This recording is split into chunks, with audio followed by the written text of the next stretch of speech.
You're not an ideology. Isms, ifs, ists, and ians are for proles. Isms, ifs, ists, and ians are what the classes sell the masses. Oftentimes from beyond the grave. Marx has been dead for hundreds of years, yet his ideology lives on, with hundreds of millions of people being killed in its name over the last 100 years, and hundreds of thousands of men still misidentifying themselves as Marxist. And all of those deaths, every single one of them, was in vain. But the concept goes well beyond Marx. It applies to all ideologies. The truth is, you can't be an ideology. You're the spirit incarnated into a human body. You can't be anything else. It's not possible to be an IV or an Ian, to be a progressive or a libertarian. And beyond the individual level, your tribe can't be an ism because tribes are made of people, not ideas.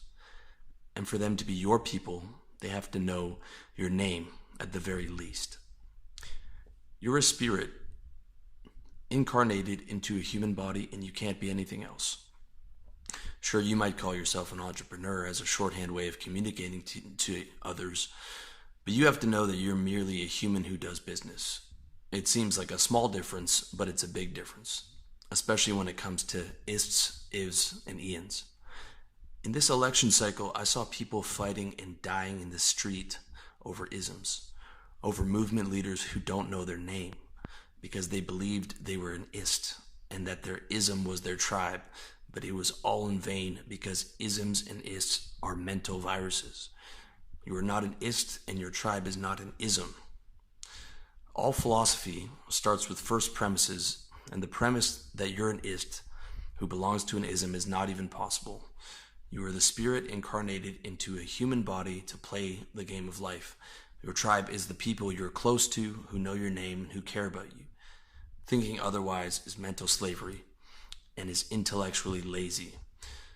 When you identify with an ism, you signal that other people are doing your thinking for you, to the point where some people will literally answer questions with, I'm a conservative, so I think this, or I believe that. I'm this concept, so I believe X because a thought leader in my ism believes X. When you follow this line of thinking, it becomes very easy to find yourself in situations that are counterproductive to your self-interest. Identifying with isms, ists, ifs, and ians hurts you in many ways. Identifying with an ism can lead you to spending all your free time consuming content related to your ism and being angry and outraged at the current state of affairs. In social situations, identifying with an ism can get you into a heated debate at the water cooler or to ruining Christmas dinner with your family. On social media, identifying with an ism can get you deplatformed, demonetized, fired, or even being denied entry into certain countries. This is especially true if your ism is politically incorrect. In the streets, identifying with an ism can end with you fighting and dying at the hands of someone who believes just as strongly in another ism. That's the downside, but the upside isn't much better. You don't get social status, money, influence, and respect from your peers. That goes to the thought leaders in your movement. All you get is to be a pawn in some rich man's game, oftentimes a game he's still playing from beyond the grave. Here's what should matter to you: your health, wealth, relationships, and lifestyle. Movements and movement leaders aren't going to pay your rent, or get you out of a depressive state, or find you a loving girlfriend, or build a business for you, or do anything for you that actually matters. You have to do those things for yourself. And what should matter to you is creating and living your ideal lifestyle. Or even simpler than that, creating a life where you consistently experience as many pleasurable moments as possible and minimize as many painful moments as possible. You can call this Randian self-interest, but you'd be wrong. That's just another Ian. Moving towards pleasure and away from pain is what every human already does every single moment of the day.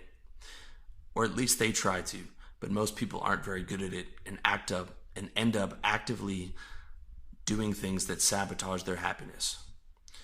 This is because they live unconsciously, don't examine their beliefs, don't make happiness a priority, and allow their mind share to be hijacked by mental viruses. Mental viruses work by hijacking your billion-year-old brain, a brain that was designed to live in small hunter-gatherer tribes that we lived in for the bulk of human history, where we knew each other's names and our leaders cared about our survival and the survival of our tribe. And we had a common belief system to predict our reality and deal with the elements. But 10,000 years ago, we experienced the most monumental change in human history, the agricultural revolution. And from agriculture, we learned to grow crops and settled into cities. And being able to mass produce crops, we were able to develop large cities. And for the first time, we lived around people who weren't our kin. And those large cities created anonymity. And out of that anonymity came crime. And so we gave part of our power away to leaders to protect us from that crime. Leaders who weren't our kin and who didn't know our name. Leaders who weren't part of our tribe. Leaders who sold us on their movement, and that system continues today. But that system continues well beyond politics. Today, people identify with hyper-fractionalized isms, ians, ivs, ists, and identities, to the point where people identify with what they eat and choose their tribe along those lines. People mistakenly identify themselves as carnivores or vegans and fight each other along these misguided tribal lines, with the thought leaders of those movements selling products online, getting mind share, influence, money, fame, and power from people who buy into their movement. I eat meat and vegetables, but my identity is not defined by the food I eat, and my tribe is not defined by people who eat the same foods as me. Think of the insanity of creating an identity based around the foods you eat and believing that you're a part of a tribe of millions of other people solely on the basis of eating those same foods. Some people will actually ruin Christmas dinner by attacking their family members for their food choices. Family members who know them, love them, and are a part of their actual tribe. This is total insanity. And not only is it insane and counterproductive, but it's a waste of precious time. How can anyone justify spending their precious time promoting identity politics when they're poor? Time is the one thing you can't buy back, and you only have so much of it. And the prime of your youth is the time when you have the most energy. That precious energy and time needs to be devoted to building your financial freedom. This is especially true if you plan to have a family of your own and plan to take care of your parents in their old age. And surely you want to be able to help your close friends succeed in their business goals so that you have like-minded guys to enjoy your success with. How can you possibly justify LARPing as an activist on Twitter when you're not financially free? When your future, the future of your close friends, the future of your potential partner and children, and the future of your parents depends on you succeeding. Where success in our world depends on money. Even a child knows that this is an economic planet, and having money either solves or dramatically helps you with every problem you might face. And without it, you'll have a very difficult time trying to enjoy a high quality of life. Not to mention all the time it takes to look after your health, to get in shape, to get your style together, to build your tribe, to create your ideal lifestyle, and potentially to raise a family if you choose to have kids. With all those goals and obligations, how can you possibly justify wasting all that time playing identity politics? Not only will joining a movement not help you, but you'll be worse off because of it. You'll have devoted the prime years of your youth to a cause instead of taking care of business.